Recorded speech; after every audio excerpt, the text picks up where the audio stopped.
Creek Nation Territory, June 1875.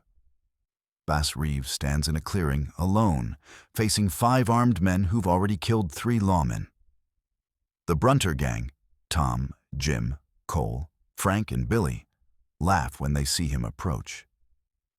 "We don't fear no black Marshal," Tom Brunter shouts, hand moving toward his holster. Bass holds up a single object, a 20-foot iron chain, 47 links long. "Then you won't mind wearing this together." The gang's horses are gone. Bass spent 2 nights cutting them loose. One brother reaches for his gun. Bass already has his Winchester aimed dead center. For 11 days, he tracked them through 3 territories without backup. They think he's bluffing until he shows the federal warrants, all 5 names, $500 each. Their mother begged him not to bring them in alive. Bass ignored her. What happened next made Bass Reeves a legend outlaws would whisper about for 30 years. And it started with that chain. By spring of 1875, Bass Reeves had already become something the frontier had never seen. A former slave turned U.S. Marshal, operating west of the Mississippi where federal law barely existed. Over his 32-year career, he'd arrest more than 3,000 criminals. But nobody knew that yet. What they did know: Bass Reeves couldn't be bought, couldn't be intimidated, and wouldn't quit. He lived in Fort Smith with his wife Sarah and their children, maintaining the appearance of a respectable family man. But every arrest was also something else. Proof that he belonged in a job designed to exclude men who looked like him. The Brunter Gang understood this. 5 brothers with a reputation for killing lawmen, they'd made it personal. When Judge Isaac Parker called Bass into his office that May morning, the message was simple: bring them in or step aside. On Parker's desk sat a single warrant listing all 5 names. Each line was worth $500. The math was simple, the risk wasn't. 3 white deputies turned down the job before Bass even heard about it. In the Fort Smith Marshal's office, cigar smoke hung thick as fog. Wanted posters covered every wall. Rain hammered the windows. "They'll gut you before you get close," one deputy warned Bass, not meeting his eyes. Bass studied the map spread across the desk. Creek Nation. Rough terrain. The gang knew every hollow and creek bed. Other marshals assumed Bass would refuse too, that he'd recognize the impossible odds and walk away. Instead, Bass calculated logistics. 11 days tracking if he moved fast. 2 days return if he was successful. He turned to the clerk. "I need a chain, 20 feet, heavy links." The clerk looked confused. 20 feet for 5 men? Bass didn't explain. He just waited until the clerk wrote it down. Outside, thunder rolled across Fort Smith. Bass folded the map into his coat. What he knew that others didn't, about tracking, about patience, about how brothers think, would make the difference between legend and grave. But first, he had to prepare for a hunt where the prey knew he was coming. Bass packed methodically in the dim light of his home. Winchester rifle, 2 Colt .45 revolvers, dried meat, water canteens, and the chain. 47 links of iron that clinked softly as he coiled it into his saddlebag. Sarah stood in the doorway, arms crossed. "Why so long?" she asked, nodding at the chain. Bass didn't look up. Can't let them scatter. This keeps families together. It was more than that, though he didn't say it. His method had always been the same. Track for days, stay invisible, strike when they felt safe. Indian Territory in 1875 was lawless country where federal jurisdiction meant nothing without the will to enforce it. Bass had that will. But he also had something else: information. For $20, A cousin of the Brunters told Bass exactly where they were camped. Then came the warning. They know you're coming. Someone tipped them. Bass counted the chain links one final time. 47. Enough to bind 5 men in a line. Enough to make a statement. Outside, a bounty hunter named Dalton was also preparing to hunt the same gang. Trust was a luxury. The only thing Bass could control was surprise, and he just lost it. The first 3 days, Bass tracked north through Creek territory, staying off main trails. The heat was crushing. Mosquitoes swarmed in clouds. His horse moved quietly through brush while Bass watched for signs. Broken branches, cold campfires, boot prints in soft earth. He found abandoned camps where the gang had been, evidence they were moving fast, staying ahead of pursuit. Bass had learned multiple native languages during his years in the territory, and he used them now. Dressed as a drifter, he asked questions in trading posts, listened more than he spoke. The tracks suggested the gang had gone east, toward the Arkansas border. Bass knew better. It was a diversion, meant to send pursuers in the wrong direction. At a creek settlement, an elder recognized Bass despite his disguise. "They're setting an ambush," the old man warned. 2 days north, near the river. Bass thanked him and changed course.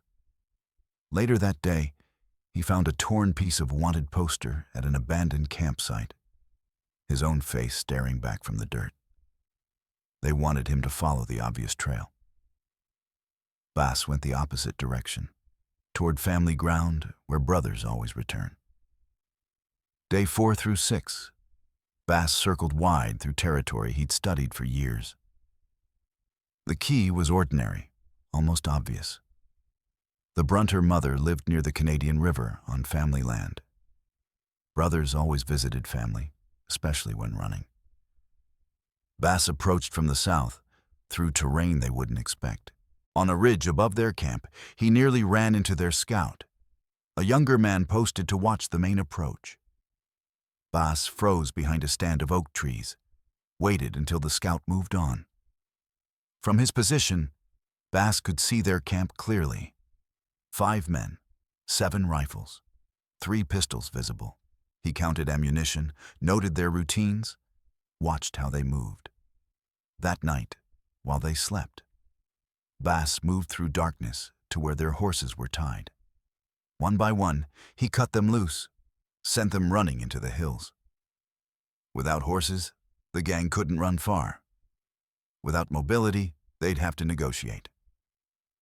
As Bass prepared to slip away, a voice stopped him cold. "Impressive work, Reeves." Dalton stepped from shadows, rifle in hand. "I'm thinking we split the reward, 50-50. Bass studied the bounty hunter's face in moonlight. "I work alone." Dalton smiled without warmth. "Then we have a problem." Bass had a choice. Share the glory or take a risk no lawman had ever taken. He chose the risk. Bass refused Dalton's offer with 2 words. "No deal." Dalton's smile faded. "You know I can alert them. Force your hand. Make this whole thing turn bloody." It was true. Bass couldn't arrest Dalton. The man had no warrant. Couldn't trust him either. The calculation was simple. Dalton wanted them dead because dead men were easier to transport and didn't testify about who killed them. Bass's code ran deeper than money.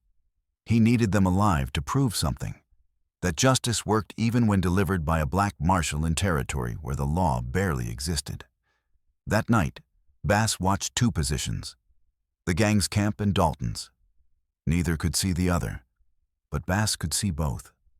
The sky began to lighten. Bass made his decision. He'd move at dawn when both parties were vulnerable, when the gang would be waking, disoriented, and when Dalton would still be waiting for Bass to make a mistake. Bass laid out the 20-foot chain on the ground, checked each shackle, tested each link. The iron was cold and heavy. He looped it carefully, hung it from his saddle. His Winchester was loaded. His revolvers were positioned for quick draw. The approach would be direct. No tricks, no deception. Just one man walking into a camp of 5, carrying a chain and federal warrants. You think you know what happens next. But Bass changed the rules. By sunrise, 3 different men wanted the same gang, and only one had a plan that didn't end in blood. Dawn broke clear and cold over Creek Nation. Bass Reeves walked into the Brunter camp alone, the chain coiled over his shoulder. The 5 brothers were just waking, moving slowly around a dying fire. When they saw him, they laughed. Tom Brunter stood, hand dropping toward his holster. "We don't fear no black marshal." Bass didn't break stride. He held up the chain. "Then you won't mind wearing this together." The laughter stopped. They looked at each other, then back at Bass. One by one, they realized their horses were gone. They were in a clearing surrounded by terrain only Bass knew. He'd positioned this moment perfectly. Billy Brunter, the youngest, broke first. He ran. Bass fired a single shot from his Winchester, kicking dirt at Billy's feet. The young man stumbled, stopped, raised his hands. Bass kept his rifle aimed at Tom. "I got warrants for all 5. Dead or alive pays the same. Your choice." The silence stretched. Tom's hand hovered near his gun. "You're one man." Bass's voice didn't change. "Your mama told me you'd come here. She wants you alive." That stopped them. The idea that their own mother had betrayed their location, that she'd trusted a black marshal over her own sons, broke something. Frank Brunter spat in the dirt. "You're lying." Bass pulled the warrants from his coat, let them see the names. All 5. Signed by Judge Parker himself. The gang that feared nothing suddenly feared the man who had nothing to lose. Because Bass wasn't bluffing, wasn't negotiating. He was just stating facts. Bass moved fast once they understood. He shackled them with the 20-foot chain, oldest to youngest, exactly as he'd planned. Tom first, then Jim, Cole, Frank, and Billy at the end. "Brothers stay together," Bass said, checking each shackle. "In crime, in chains, in judgment." Tom Brunter cursed him. Bass ignored it, focused on the work. The chain wasn't just for transport, it was psychological. 5 men linked together couldn't scatter, couldn't fight individually. Had to move as one unit, thinking as one unit, feeling their brotherhood as a literal weight. The metal scraped and rattled as they shifted. The brothers argued among themselves, blame flying. Bass stayed silent. From the ridge above, Dalton appeared, rifle aimed at the group. "That's federal money down there, Reeves. I've got as much right to it as you." Bass turned slowly. "You fire one shot. I'll testify you interfered with a federal arrest. Judge Parker will make sure you never collect another bounty in this territory." Dalton hesitated. The standoff held. Finally, Dalton lowered his rifle. "You're making a mistake." Bass gestured at the 5 brothers, chained in a line, completely subdued. "Does this look like a mistake?" Dalton disappeared back into the trees. The 5 Brunter brothers stood in formation, linked by 47 iron rings. A line of men who'd terrorized 3 territories, now bound together like a chain gang heading to judgment. Bass picked up the lead end, turned toward Fort Smith, started walking. The secret wasn't the chain. It was what Bass planned to do with it over the next 80 miles. Day 1 of the return journey. 5 men, 1 chain, 80 miles to Fort Smith. The Brunters tried everything: psychological warfare, racial slurs, threats, false promises of money. Bass responded with silence. He walked ahead, never looked back, kept a steady pace that ate up miles. The chain dragged behind him, rattling with every step. The real challenge wasn't the men. It was the logistics. Limited water. Summer heat turning the prairie into an oven. Hostile territory where any encounter could turn deadly. On day 2, Cole Brunter spoke up. "I've got $1,000 buried. It's yours if you look the other way." Bass didn't break stride. "You think I do this for money? I do this because I can." The words hung in the air. Because I can. Not because of duty or justice or even the law. Because he could do what others couldn't. Bring in 5 dangerous men alive, alone, through country where federal authority meant nothing without the will to back it. That afternoon, Apache scouts appeared on a distant ridge. They followed the strange procession for miles, curious about this chain gang, this single lawman. Bass had good relations with most native tribes in the territory. They knew him as fair, as someone who kept his word. They watched but didn't interfere. The dust rose with every step. The chains scraped across rocks. The brothers' breathing grew labored. Bass maintained his pace. He'd chosen this route deliberately, maximum visibility. Every settlement they passed, every trading post, every camp. Witnesses would see Bass Reeves with 5 white outlaws in chains. Every mile was a message. No gang was above the law, and no marshal was beneath it. Day 5. The gang members were exhausted, stumbling, their clothes stained with sweat and dirt. Bass looked fresh. He'd trained for this. The endurance, the mental game, the ability to outlast men half his age. They reached a trading post near the Arkansas border. People stopped what they were doing, stared. A black marshal with 5 white outlaws chained together like animals. Word spread fast. That black marshal did it alone. Inside the trading post, Bass bought water. The brothers collapsed in the shade, still chained. Jim Brunter looked up at Bass. "Why didn't you kill us? Would have been easier." Bass handed him a canteen. "Dead men can't face judgment. Live men can't make excuses." That was the real discovery. Bass wasn't just arresting them, he was making an example. Not for himself, but for every person who'd been told they couldn't do something because of the color of their skin. Later, newspapers would report this arrest as unprecedented. A single black deputy marshal bringing in 5 of the most wanted outlaws in Indian Territory, without firing a shot after the initial confrontation. People gathered to watch as the chain gang passed through the settlement. Some cheered, others looked uncomfortable, their assumptions about law and order fundamentally challenged. On the ridge above town, Dalton watched, still following, still waiting for his moment. But Bass had already won. The closer they got to Fort Smith, the more dangerous it became. Not from the gang, but from those who couldn't accept what Bass represented. The trading post owner offered Bass a place to rest. Bass declined. "We keep moving."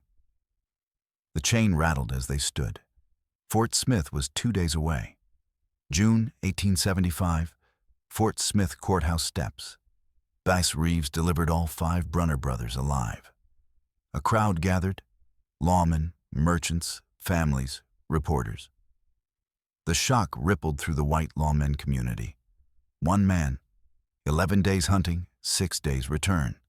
No backup, no casualties. Just 5 outlaws in chains and a black marshal who'd done what others said was impossible. Judge Isaac Parker descended the courthouse steps. This is frontier justice at its finest. He shook Bass's hand in front of everyone. The Brunter brothers were formally charged. 3 would hang, 2 would serve long prison terms for their crimes. Bass received his pay, $2,500 total. He folded the bills carefully, put them in his coat. Around him, white deputies wouldn't meet his eyes. He could feel the resentment building, the quiet anger of men who'd refused the job, watching someone they considered inferior succeed where they'd failed. The courthouse bell rang as the brothers were led inside. The chains were removed, transferred to prison shackles. Bass requested to keep the 20-foot chain. The clerk looked confused, but agreed. Bass coiled it carefully. 47 links, each one carrying the weight of what he'd proven. Outside, reporters shouted questions. Bass ignored them, walked to his horse. Sarah waited at home. His children needed to eat. The job was done. But Bass knew something the celebrating crowd didn't. Victory wasn't the arrest. It was surviving what came after. Because in Fort Smith, in Indian Territory, in all the places where Bass worked, bringing in 5 white outlaws alive made him both a legend and a target. 2 weeks after the arrest, the first death threat arrived. An anonymous letter, crude but clear. You should have been a slave forever. More followed, some mailed to his home, some left where he'd find them. Sarah asked the question that haunted them both. Is this job worth it? Bass trained harder, took more dangerous assignments, stayed visible. He was proving himself again and again in an endless cycle where success bred resentment and resentment bred danger. The psychological shift was subtle but complete. From pride in achievement to the burden of constant vigilance, from seeking validation to accepting isolation. Over the next 32 years, Bass Reeves would continue wearing the badge, always looking over his shoulder. Then something unexpected happened. The Brunter mother visited Bass in Fort Smith. She thanked him for bringing her sons in alive. At least I got to say goodbye before they hanged. Her eyes were red. Her hands shook. They were killers, but they were still mine. Bass didn't know what to say. He'd never considered that angle, that bringing them in alive had given their mother something even in her grief. She left him standing there with that thought. On his wall, the federal commendation certificate gathered dust. Bass rarely looked at it. Dalton, the bounty hunter, gave up his profession 6 months later. Couldn't compete with Bass's methods, couldn't stomach what it took to survive in a world where the rules kept changing. The cost of breaking barriers isn't paid once. It's paid every day after, in ways large and small, visible and hidden.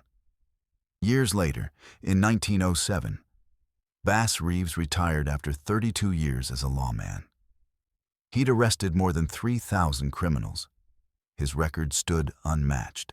The 20-foot iron chain was donated to the Fort Smith Museum, labeled with a simple plaque. Used by Deputy U.S. Marshal Bass Reeves in the capture of the Brunter Gang, 1875. When Bass died in 1910, newspapers across the country reported his passing. They called him one of the greatest lawmen in U.S. history, a former slave who became a legend. But the private truth was more complex. The chain represented more than a single arrest. It was proof. It was burden. It was a symbol of what one man could accomplish when the system was designed for him to fail.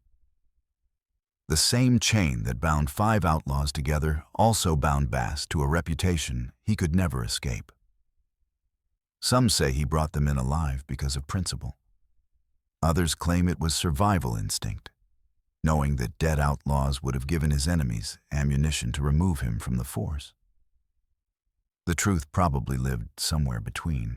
Bass Reeves used that chain to build something that outlaws and lawmakers alike couldn't ignore. A legacy of justice that transcended race, politics, and the brutal realities of frontier law. The chain hangs in that museum still. 47 links of rusted iron.